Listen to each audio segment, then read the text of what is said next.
Donc, tu as étudié un peu à l'IAE, puis avant de créer la carafe en 2018, qu'est-ce que tu as fait? Tu as travaillé un peu avant? Effectivement, je travaille un peu, je travaille dans la conception de systèmes et dans l'aérospatial, à Toulouse.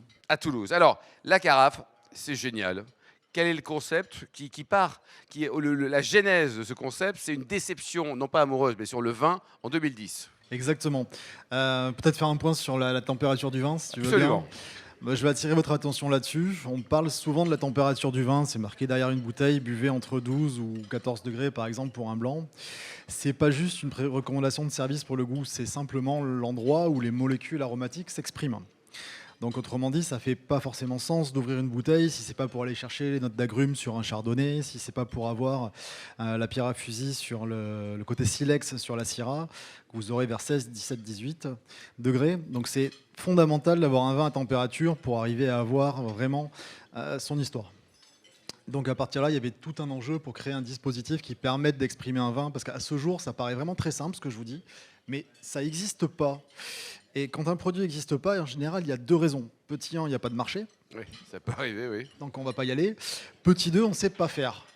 Et on était encore en 2018, et pour des raisons physiques, on en parlera si c'est nécessaire, on ne savait pas amener un vin à une température précise à table. C'est-à-dire que là, concrètement, Anthony, j'ai une bouteille de vin, par exemple la Grisette, qui est à 21 degrés. On doit la déguster à 13. On met la bouteille dans cette carafe magique et en 10 minutes, le vin est à 13 sans avoir été altéré. Exactement. C'est Dis-le un ça. peu plus fort là, oui. Exactement, c'est bien ça. Non mais c'est génial. C'est français, monsieur, c'est français. Eh oui. Et alors tout ça, là, l'imagination, tu as beaucoup travaillé dans l'aéronautique, donc c'est un peu fumeux tout ça. Hein. C'est un peu fumé. Je vais vous raconter une histoire qui est l'histoire vraie de la carafe. Euh, la problématique, l'enjeu, c'est d'arriver à mettre beaucoup de puissance dans un objet tout petit, ou en tout cas qui soit sur table et qui soit quand même sexy pour pouvoir être compatible avec les arts de la table. C'est très beau en plus. Sinon, ça ne fait pas sens. Et quand on veut miniaturiser une technologie, on rentre dans quelque chose de complexe. Moi, il y a 10 ans, je travaillais à Toulouse dans l'aérospatial. Donc il y a trois choses à Toulouse dans l'aérospatial, l'aéronautique et le rugby. Moi, c'était Et le Wine Business 4. et le Wine Business Club, Absolument. le Jardin de l'Opéra. Absolument. Exactement. Et donc je travaillais dans le spatial et j'ai observé les satellites d'observation de la Terre. Alors pour la petite histoire, c'est des satellites qu'on tire à, je crois que c'est 400 km. Et puis dans l'espace, la nuit il fait moins 80 degrés et le jour il fait plus 80. Donc c'est impossible d'avoir du maintien en conditions opérationnelles. Donc on met des systèmes thermiques pour pouvoir maintenir l'électronique à des températures, à des gradients opérationnels, donc plus 30, moins 30. Et l'idée qu'on a eue à l'époque avec mon équipe, c'est d'aller chercher ce bout de satellite-là et de le mettre dans une carafe. Et en fait, ça a marché. Donc c'est pas une météorite, c'est du satellite. C'est un bout de satellite dans une carafe. Et quand on a raconté ça à l'incubateur toulousain, ils nous ont dit, bon, on vous prend. Et ça nous a mis en avant et ça nous a permis de faire la carafe. Alors aujourd'hui, donc la carafe, il y a eu une première levée de fonds. Là, il y a une deuxième levée qui est en cours. Donc si vous voulez l'aider, c'est maintenant. Hein, c'est pas des gros tickets. Il y a 500 000 € à trouver avec des petits paquets de 50. Voilà. C'est vraiment génial ce truc-là. Il y a également une possibilité d'acheter en avant-première la carafe, ça va aussi l'aider.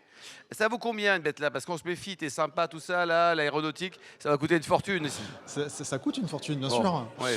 On a un modèle professionnel à 890 € avec toute une technologie spécifique et directement sur batterie. 880 € pour votre papa, votre grand-père, votre soirée de divorce, c'est génial. C'est génial. Là, on fait des préventes à 640 € sur Internet, sur notre site, lacarafe.com. C'est important pour nous parce que c'est le moment où les acteurs de l'innovation vous regardent. C'est-à-dire que nous, on a la BPI, on a des investisseurs américains en ce moment qui sont venus en France nous chercher, qui nous regardent et qui nous disent si vous passez cette partie-là, nous derrière... Ça serait bien que ça reste français aussi, Anthony. Hein. Alors, eux, ce qu'ils veulent, c'est inonder le marché entre la côte est américaine sur les 4 et 5 étoiles, peuvent les lâcher clubs plein. et le Nevada. D'accord. Donc c'est vraiment pour...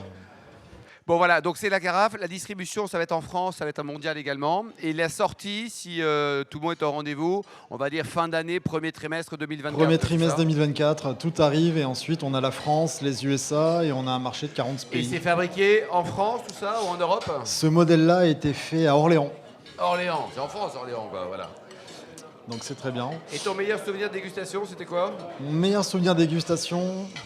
Alors, il y en a plein qui adorent le vin. Vu qu'il y a le château La Grisette, moi je vais parler d'une histoire qui a eu lieu à la Villa Malbec, où on a fait un test sur 9 cahors différents avec la carafe. Et on a vu qu'il y avait 2 seuils d'expression des tanins sur le Malbec, un vers 15,5-16 où il y a des tanins qui sont très mordants, très durs comme on peut avoir sur les Malbec, et à 17,5 degrés, là on avait des tanins beaucoup plus souples qui laissaient passer le fruit du Malbec avec le nouveau Malbec, on va dire. Et alors, pour terminer, donc tu es à Toulouse, donc forcément tu aimes le rugby. Forcément. Ouais, et donc on la gagne cette Coupe du Monde ou pas? On la gagne. T'es d'accord avec Thierry là, c'est... Hein, on la gagne contre qui alors? En finale, Ouais. l'Irlande. L'Irlande.